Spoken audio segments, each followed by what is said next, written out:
கிறிஸ்துவுக்குள் பிரியமானவர்களே, கர்த்தரும் இரட்சகருமாய் இயேசு கிறிஸ்துவின் ஈடி நீட்டு நாமத்தினாலே உங்கள் யாவருக்கும் என் அன்பின் வாழ்த்து தெரிவித்து விடுகிறேன்.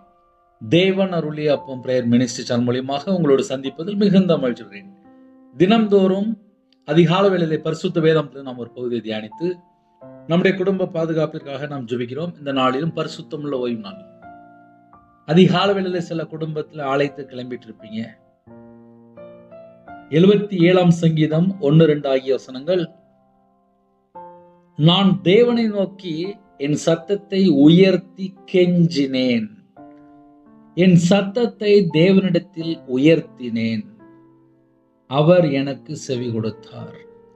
என் ஆபத்து நாளில் ஆண்டவரை தேடினேன், இரவில் என் கை தளராமல் விரிக்கப்பட்டு இருந்தது, என் ஆத்துமா ஆறுதல் அடையாமற் போயிற்று.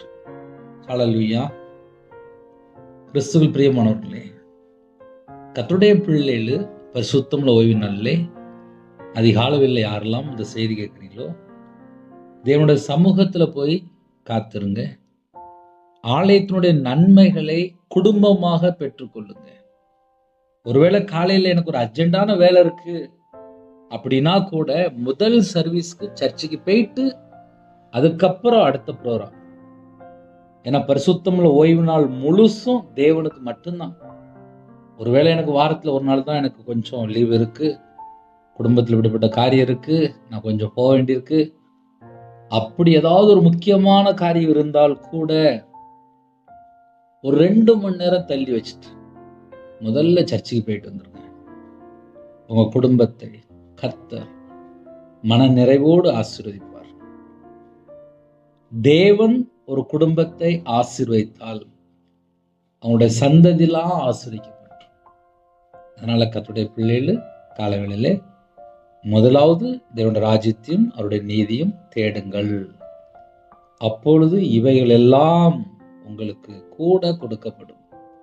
நான் தேவனை நோக்கி என் சத்தத்தை உயர்த்தி கெஞ்சினேன். ஒரு குடும்பம் ஆலயத்துக்குள்ள போகும்போது நம்ம எத்தனையோ சூழ்நிலையிலே ஒவ்வொரு குடும்பத்திலையும் ஆலயத்துக்குள்ள போயிட்டு இருப்பாங்க. ஏன்னா ஒவ்வொருடைய இதயத்துக்குள்ளேயும் ஒவ்வொரு கருத்து உண்டு, ஒவ்வொரு காரியம் உண்டு. ஒரு குடும்பம் கண்ணீரினால் நிரம்பியிருக்கும், ஒரு குடும்பத்துல குழந்தை பிறந்திருக்கும், ஒரு குடும்பத்திலே திருமணம் முடிஞ்சிருக்கும், சில குடும்பத்துல ஹாஸ்பிட்டல் இருப்பாங்க, வீட்டுல படுத்த படுக்கையில் இருப்பாங்க. பல சூழ்நிலை